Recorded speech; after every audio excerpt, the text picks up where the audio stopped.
Hello everyone, কেমন আছো তোমরা? আশা করি ভালো আছো, আমিও ভালো আছি। তো দেখো, আজকের ভিডিওটা এখান থেকে স্টার্ট করলাম। এখন বাজে করে কাটে 6:45। তো ঘুম থেকে উঠে তোমার গিয়ে ইটো বাসনগুলো আর ঘরটা ঝাড় দেওয়া হয়নি, ঘরটা ঝাড় দেবো। ইটো বাসনগুলো ধুয়ে নিয়েছি, ধুয়ে রেখে দিয়েছি রান্না করে কারণ শাশুড়ি মাকে ভীষণ খেতে পেয়েছিলো। তো মাকে বললাম যে চাটা বসিয়ে দাও যদি পারো, আর যদি না পারো আমি পরে বসাচ্ছি, তারা আগে পাপাকে মুখটা ধুয়ে নিই। এই যে আমি ব্রাশ করতে বসে পড়েছি। আর যেহেতু রাতে আমি প্রতিদিন রাতে আমার একটা অভ্যাস ব্রাশ করি, তার জন্য কিন্তু সকালে উঠে আমার অত তাড়া থাকে না ব্রাশ করার জন্য। তার জন্য অল্প লেট হয়ে গেল ব্রাশটা করতে করতে। তো এখানে দেখো, পাপাকে আমি ব্রাশ দিয়ে দিয়েছিলাম, তো সে নিজে ব্রাশ করছিল। তো ব্রাশ করতে করতে না ব্রাশটা নিচে ফেলে দিয়ে লুংড়ো করে ফেলে। তো সেটা আবার ধুয়ে আমি এটার মধ্যে অল্প কলকেট দিয়ে আমি আবার ভালো করে তার দাঁতগুলো ভালো করে পরিষ্কার করে দিলাম। তো এদিক দিয়ে দেখো, এই যে আমার শাশুড়ি মা খড়িগুলো অল্প নিল, পাতলা পাতলা খড়িগুলো, যেটা উনুনে আগুন জ্বালানোর জন্য খুবই ভালো হয় তার জন্য। তো চলো, আর দেখো আমার পাপাকে বলেছিলাম যে এসো ঘরে আসো আমার সাথে। তো সেখানে আমার সাথে না যেয়ে সে চলে গেল তার ঠাম্মির এখানে। তো সেখানে যারা খাচ্ছে মানে আমার শাশুড়িমা চা করছে, আমি ভাবলাম চাটা করছে যদি ঘরটা আমি ছাড় দিয়ে নিই। তো ভাসিকর এমনিতেও প্রচুর লেট হয়ে গেছে, আর তোমাদের দাদাভাই যেহেতু চলে যাবে ঘর থেকে, তো ঘরটা ঝাড় দেওয়ার পর ঘর থেকে বেরোলেন কি ভালো হয়। বাসি উঠোন এসব রাখতে নেই, তো তার জন্য ঘরটা আমি আগে ঝাড় দিয়ে দিলাম। তো চলো দেখতে থাকো। আর আমার চ্যানেলে যারা নতুন আসো সবাইকে বলছি আমার চ্যানেলকে সাবস্ক্রাইব করে দিও, আর যদি কিছু ভুল হয় থাকে প্লিজ আমাকে ক্ষমা করে দিও, ঠিক আছে?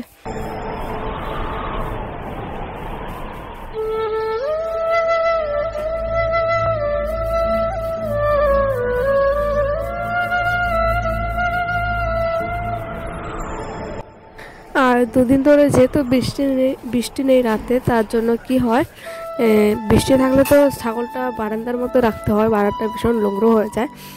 তাই দুদিন ধরে বাইরে রাখছি, আমরা যে রুমে থাকি তার বারান্দার নিচেই সেখানেই রেখে দিই ছাগলটাকে, একটা বস্তায় বিছিয়ে দিই। তো সেখানে থাকে ছাগলটা, তার জন্য বারান্দাটা খুব কম নোংরা হয়। তো ঘরটা ঝাড় দিয়ে দেখো, ওই যে সামনেরটুকু যেটুকু আমাদের সামনেরটুকু এটুকু আমি আবার সাফ করে দিলাম। এমনি তো উঠোনটা ঝাড় দিয়ে নিয়েছে তারা, যাদের ঘর তারা। তো এদিকে দেখো আমি ঘরটা ঝাড় দিয়ে, যেহেতু আমার শাশুড়ি মা উনুনে চা করছে, আর আমি এটা ওই গ্যাসের মধ্যে পাপাকে যেহেতু খাওয়াবো তার জন্য দুধটা গরম বসিয়েছিলাম। আর ভিডিওটা এখানে কেন জানি না এরকম হয়েছে, তো ক্যামেরাটা ধরাটা বোধহয় ভালো হয়নি তার জন্য। তো যাই হোক, দুধটা গরম করতে দিয়েছিলাম।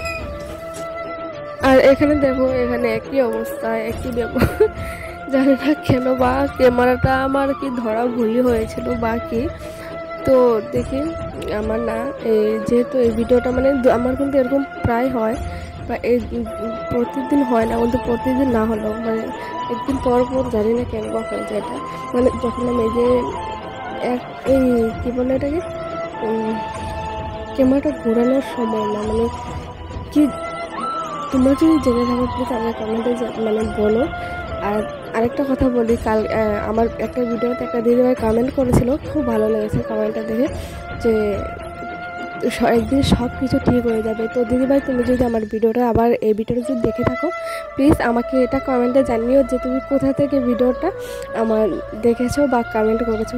প্লিজ কমেন্টে আবার জানিয়ে, খুব ভালো লাগবে। আর তোমার কমেন্টটা দেখে ভীষণ খুশি হয়েছে, আমি সত্যি বলছি, খুব ভালো লেগেছে আমার, এত আনন্দ পেয়েছি মনের মধ্যে কি বলবো। তো যাই হোক, এদিকে দেখো ওই যে আমি ঘরটা যেহেতু সকালে মোছা হয়নি, আর যেহেতু আজকে বৃহস্পতিবার, তার জন্য ঘরটা মুছে নিচ্ছি এখন। আর আমার পাপার সঙ্গে দেখো, তার কিন্তু সকাল সকাল শরীরটা ঠিকই ছিল। আর ঘরটা যে টাইমে মুছছিলাম, মোছা হচ্ছিল, সে টাইমটা ছিল তোমার গিয়ে প্রায় 9:30। তো সকাল ঠিকই ছিল, পরে হঠাৎ করে তার গায়ে হাত দিয়ে দেখি, আমার ছেলের শরীরে হাত দেওয়ার পরে দেখি শরীরটা ভীষণ গরম। সেটা কি জ্বরে উঠেছিল নাকি গরমেই শরীরটা এরকম হয়েছিল সেটা বলতেও পারলাম না। তো দেখি যদি ভালো হয়ে যায় দিনের মধ্যে তাহলে তো ভালো, আর না হলে ওর তাকে আমি ওষুধ খাইয়ে দেবো। তো সে সারাদিন এরকমই ছিল। যখন সন্ধ্যাটা নেমে আসে, মানে আসতে থাকে নেমে আসে, তখনই কিন্তু শরীরটা তার ঠান্ডা হয়। তারপরে ভাবলাম যে এটা গরমের থেকে এরকম হয়েছিল, সারা শরীর একদম গরম ছিল। তো ওষুধটা খাওয়াইনি, মানে যেহেতু গরম দিয়েছিল বেশি তার জন্য ওষুধ খাওয়াইনি। তাকে মতো একবার ঝাড়া দিয়ে দিয়েছিলাম। শরীরে হঠাৎ করে জ্বর আসলে বা কিছু হলে তাকে নিয়ে কবিরাজের এখান থেকে ঝাড়া দিতে লাগে, তো কবিরাজের এখান থেকে না আমি ঝাড়া দিয়ে নিয়ে এসেছিলাম, মানে বিকেলে। হ্যাঁ, বিকেলে সেটা অফ ক্যামেরায় গিয়েছিলাম। অনেকটা দূরে গিয়েছিলাম তো মোবাইলে চার্জ ছিল না, তার জন্য তোমাদের সাথে আর শেয়ার করতে পারিনি। আর এদিক দিয়ে দেখো পাপা কিন্তু ভীষণ মানে কান্না করছিল এখন, যেহেতু শরীরটা ভালো পাচ্ছিল না নাকি, তার জন্য। তো ঘরটা মুছে আমি এই যে এটুক মানে ওই কী বলে এটাকে, ছাগল যেখানে রেখেছিলাম সেখানে কিন্তু অনেক লুঙ্গো ছিল, সেটা সকালে আমি সাফ করতে পারিনি, এক জায়গায় রেখে দিয়েছিলাম। তো সেটাই আবার ভালো করে মানে ঝাড় দিয়ে মানে অল্প দূরে রেখে দিয়েছি, নাহলে কি হয় ছাগলের মানে যে টানে ছাগলের লুঙ্গোগুলো সেগুলো নাকি পাড়ালে মানে পায়ের তলায় লাগলে খুব ক্ষতি হয়, মানে পুজো দেওয়াটা কিংবা শুভ কাজে গেলে সেটা নাকি খারাপ হয়ে যায়, তার জন্য সেটা সাফ করে দিলাম। তো সাফ করে পাপাকে আবার খাইয়ে পাপা কিন্তু ঘুমিয়ে গেছে এখন। হ্যাঁ, এখন বাজে প্রায় 10টা। তো আমি যেহেতু রান্না বসাবো তার জন্য সকালে যে বলেছিলাম তোমার কি আমার শাশুড়ি মায়ের যে খড়ি নিচ্ছে, তো সে খড়িগুলো আবার আমিও নিচ্ছি, কারণ যেহেতু উনুনে আগুনটা দিতে মানে জ্বলাতে লাগবে, তার জন্য ভারী খড়ি দিয়ে কিন্তু উনুনে আগুনটা মানে ভালো করে জ্বলানো যায় না, তার জন্য এই খড়ি অল্প করে আমি নিয়ে নিলাম যাতে উনুনটা ভালো করে জ্বালানো যায়। তো আমি কিন্তু স্নানও করিনি এখনও, স্নানটা করব ভাবলাম এগুলো সেরেই নিই তারপর স্নান করব, কারণ স্নান করার পর না আবার এসব করতে না ভীষণই মানে কীরকম একটা লাগে। তো এখানে দেখো আমি স্নানটা করে চলে এসেছি ঘরে। তো পুজো দেওয়াটা সেটা শেয়ার করতে পারিনি, কিন্তু ঠাকুরকে তোমাদের সামনে নিয়ে এসেছি, কারণ জানি না আমার মোবাইলের সামনে ঠাকুরকে যদি আনি, আমার গব্বসোনাকে যদি ঠাকুরের মানে ক্যামেরার সামনে আনি, তাহলে কিন্তু আমার কীরকম একটা মনের মধ্যে না একটা কীরকম আনন্দ আনন্দ আনন্দ কীরকম একটা ভাব আসে, মানে খুব খুশি হয় মনটা আমার। আর দেখছো মানে শরীরটা ঘামে পুরো ভিজে গেছে আমার পুজো দিতে দিতে। আর এমনি তো যেহেতু মানে সিলিং ফ্যান নেই আমাদের ঘরে, টেবিল ফ্যান বাবাকে দিয়ে যেহেতু ঘুম পাড়িয়েছিলাম, তার জন্য টেবিল ফ্যানটা তার সামনে ছিল, তার জন্য প্রচুর গরম দিয়েছিলাম আজকে। তো এই দিক দিয়ে তোমার গিয়ে টিনের তাপ আর আরও তোমার গিয়ে ওই গরমের মধ্যে সারা শরীর ভিজে গিয়েছিলো ঘেমে। তো এই দেখো পুজো দেওয়ার সাথে সাথে পাপা কিন্তু ঘুম থেকে উঠে পড়েছিল। ওঠার পর আমি তাকে আবার তো ভেবেছিলাম যে রান্নাটা বসাবো, যে দেখো শোনো আবার সবজিগুলো নিয়ে বসে পড়েছে। ঘুম থেকে উঠে গেছে, তাকে এখন আর মোবাইলটা মানে যদি ভিডিও শুট করতে চাই ভীষণ মানে রান্না করতে পারবো না, ভীষণই দুষ্টুমি করবে। তো মোবাইলটা এখন তাকে দিয়ে আমি রান্নাটা বসাবো। আর আজকে তোমার রান্না হবে তোমার দুন্দুল আলু দিয়ে সয়াবিন দিয়ে বানাবো, আর সাথে হচ্ছে ঢেঁড়স ভাজা। চলো দেখতে থাকো। তো বন্ধুরা দেখো তোমাদের দাদাভাই চলে এসছে, বাপরে বাপ কি ঝাল লাগছে গো। আর এই যে গ্লাসের মধ্যে লেবু শরবত, আর আমি খাচ্ছি আম ছানা মানে আম মাখা।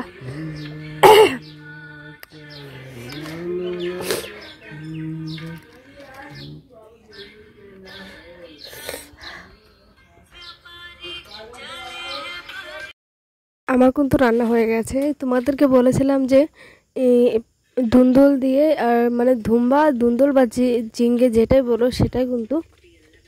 তো আলু দিয়ে পাতলা মানে ঝোল করেছিলাম সয়াবিন দিয়ে, যেহেতু গরমটা বেশি দিয়েছে কাঁচা লঙ্কা চিড়ে দিয়েছি আর আদা জিরে বেটে দিয়েছিলাম, আর পুরনে দিয়েছিলাম তোমার কি কালো জিরে।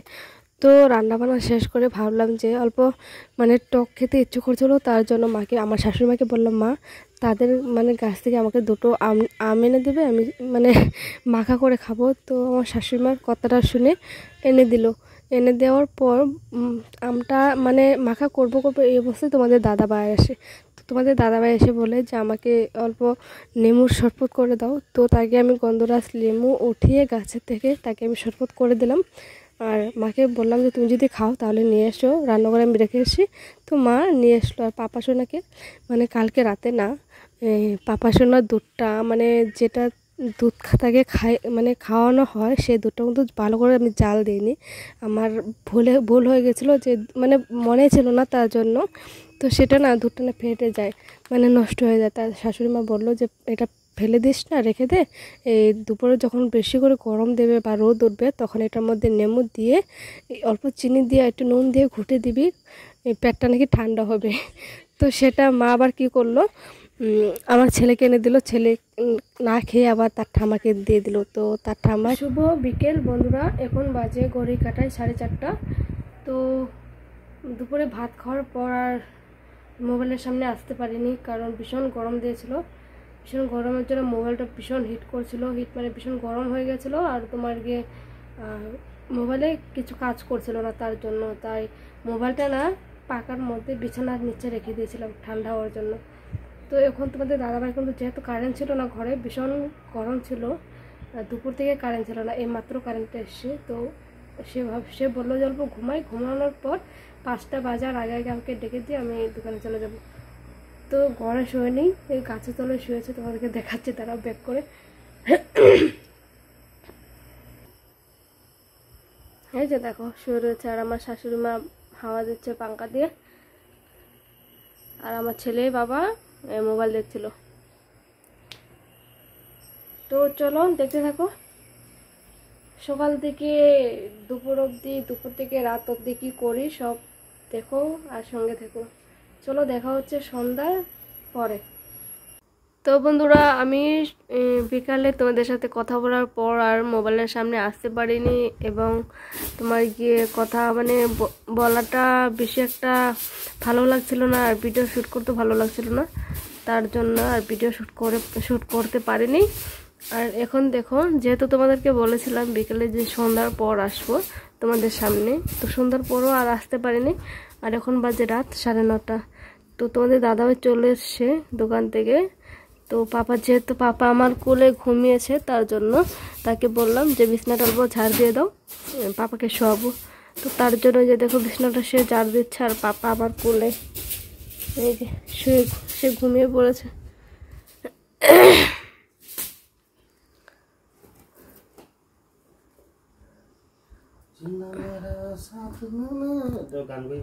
আর আমি কিন্তু রান্না করে ফেলেছি, মানে যেহেতু দুপুরে সবজি ছিল, সে সবজি রয়েছে। আর তোমার গিয়ে এখন করেছি ঢেঁড়স সিদ্ধ দিয়েছিলাম ভাতের মধ্যে,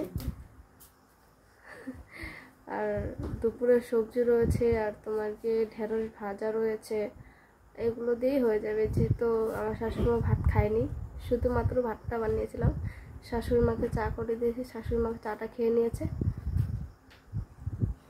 তাহলে চলো ভাত খাওয়ার সময় আবার আসবো তোমাদের সামনে। এখন পাপাকে অল্প শোয়াবো, বিছানায় শোয়াইয়ে, মানে শোয়ানোর পর আমার ভিডিও এডিট করতে লাগবে। এখন ভাত খাবো না, তোমাদের দাদাভাইকে ভাতটা দিয়ে দেবো, আমারটা পরে খেয়ে নেবো, না হলে কি হবে, ভাতটা খাওয়ার পর প্রচুর ঘুম আসবে। তো প্রচুর ঘুম আসবে, তার জন্য এখন ভাতটা খাবো না, পরে ভাতটা খেয়ে নেবো, পাপাকে এখন শোয়াবো।